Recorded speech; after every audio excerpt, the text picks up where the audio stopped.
This morning, I feel a lot like the soldier in the Civil War who was just absolutely sick of the war, so he wanted to get out of Dodge. What he did was, to escape, he got a Confederate uniform, he got a Union uniform, and sewed them together right down the seam.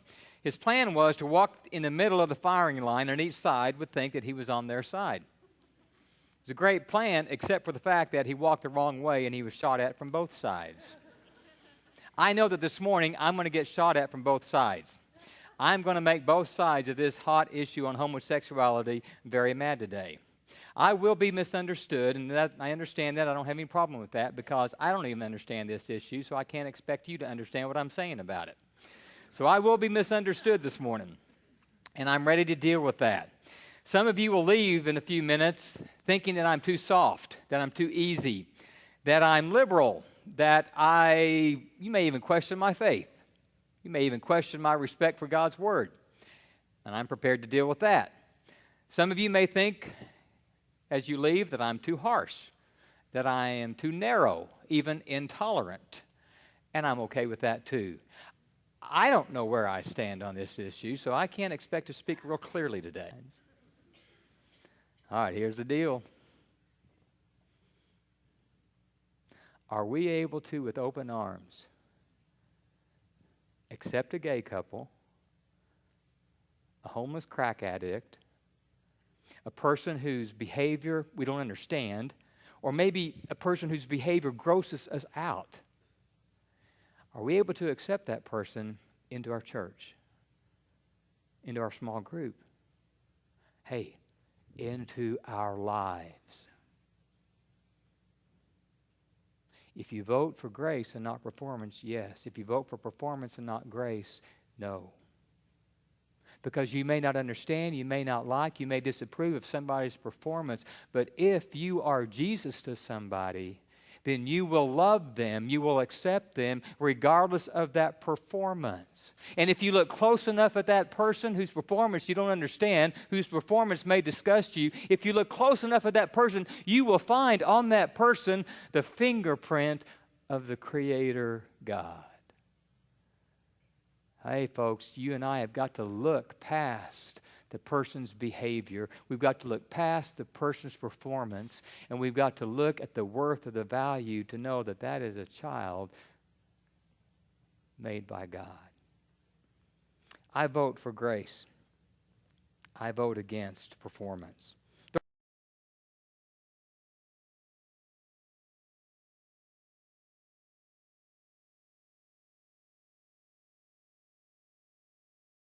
Are we able to accept that person into our church, into our small group? Hey, into our lives. If you vote for grace and not performance, yes. If you vote for performance and not grace, no.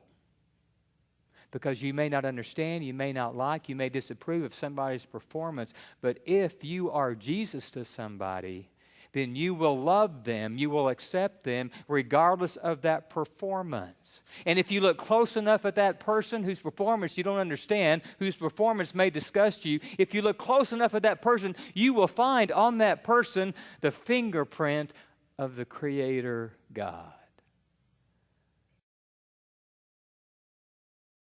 You know what a lot of Christians have done today?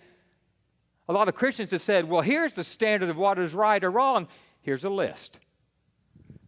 Here's my list of do's and don'ts. Here's my list of things that are right. You'll never wonder what's right, never wonder what's wrong. As long as I'm your pastor, I will tell you what movie to see. I will tell you what radio station to listen to. I'm your standard.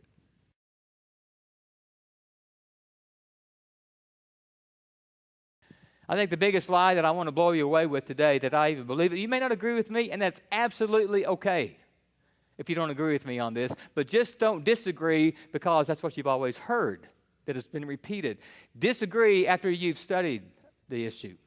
And this lie, I think is a lie is this, that gays and lesbians choose that lifestyle. It's like, yeah, I'm going to drink Coke today, and I'm going to drink a Pepsi tomorrow. I'm going to wear brown shoes today, I'm going to wear black shoes today. I'm going to be straight today, but I'm going to be gay tomorrow. I just choose it. You know, that's one of the biggest lies that heterosexuals believe about homosexuality.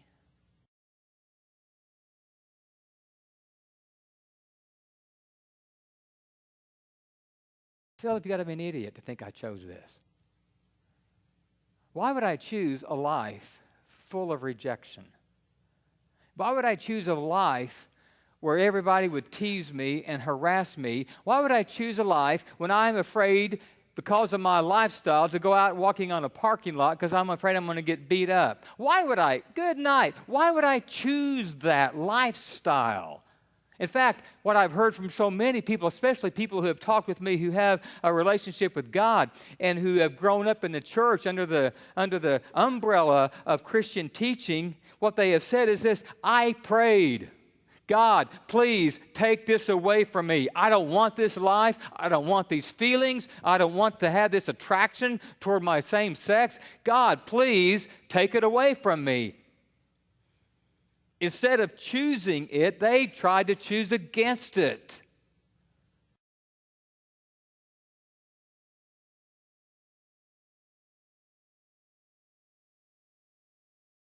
They tried to choose against it.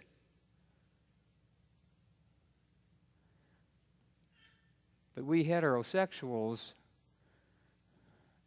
have grabbed onto and held onto and taken hook, line, and sinker the lie, so we could be more judgmental,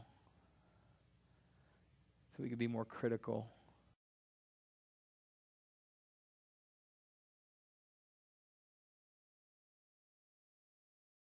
Confusion on sexual orientation and be gay or lesbian. Let me give you a little biology. I'm not a biologist. I'm not a scientist, but I can read and I can learn from those who are. This is what they tell me happens in the womb of your mom. We all start out kind of like a girl. All start out with that female thing going on. But about 7 weeks, if that embryo has inherited a Y chromosome, that little embryo begins to receive all kinds of baths, and they're called testosterone baths. And with each bath, that little embryo takes on new and different male characteristics. With each bath, that female embryo is masculinized. Now, this is what happens in those multiple baths that occur in the womb to that little Y chromosome baby.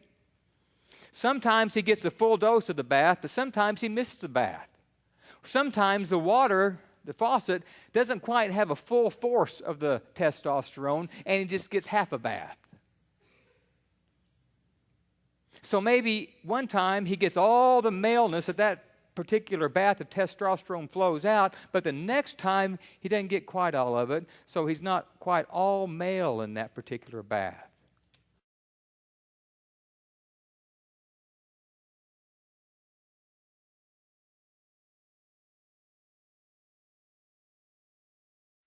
How about a gay gene? Have y'all ever heard of the gay gene?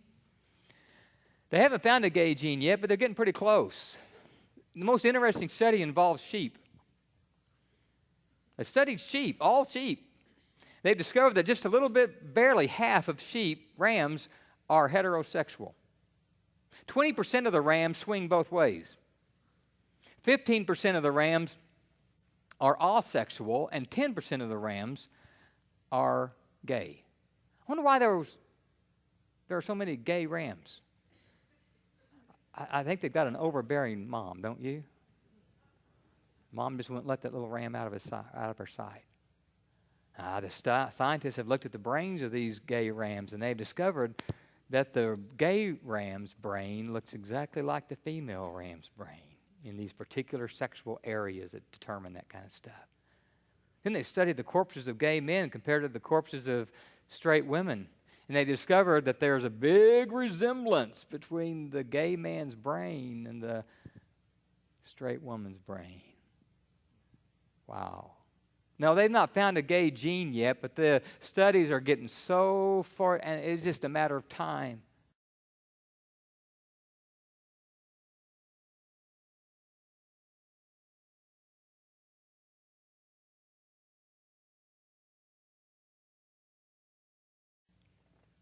The gay and lesbian friends that I have and that I've talked to over the last few weeks all have a very similar story of rejection. Being closed out, shut out, pushed out. One girl told me this. Her dad's a preacher. She felt lesbian feelings at 11, talked to her mom and dad. No, it's not anything at all. Forget it. Came back at 13, came back at 15. No, it's not anything at all. Forget it. Finally, at 18, she went to her mom and dad and said, this is it. I am a lesbian. This is how I feel. This is what I am. And her mother said to her, I'd rather have a dead daughter than a gay daughter. That's a preacher's wife that said that.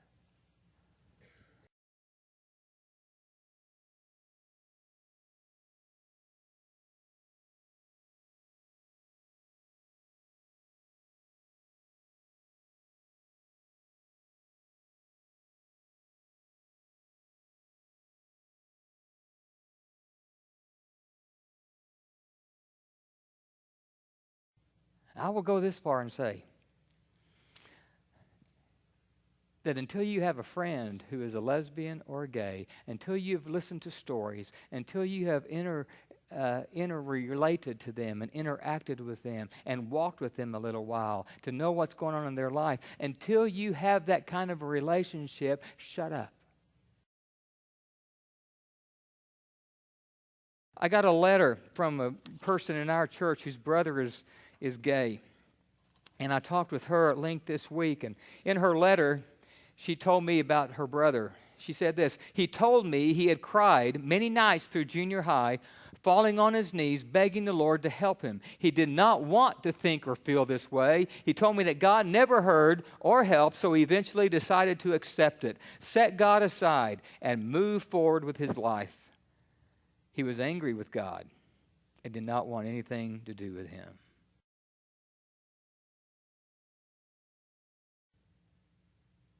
My apology cannot cover every church over the entire country, but at least I want you to hear that on one day in November, there was one church with one pastor who stood up at one moment in time to say that the church has sinned against you and to say that the church has been wrong. The church has not been Christ-like. The church has been more like the devil than like the Lord. But this fella here, well, he was a surprise. Ray Boltz, Christian artist.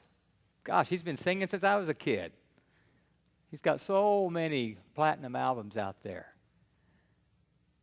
Here's a quote from Ray. It's not on your screen. He says this: I've denied it ever since I was a kid. I became a Christian. I thought that was the way to deal with this. And I prayed hard and tried for some 30 years. And then at the end, I was just going, I'm still gay. I know I am.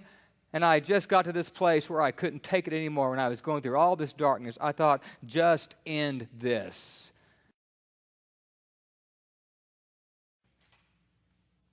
I do know the Bible. I really do. And I love and respect the Bible. I know the Bible. I know not just what it reads, but I've tried to study and understand what it says, and there's a difference. I've tried to understand what it says by looking at the grammar, by looking at the vocabulary, by looking at the culture in which that was written. And I respect and I do not want to disregard Scripture.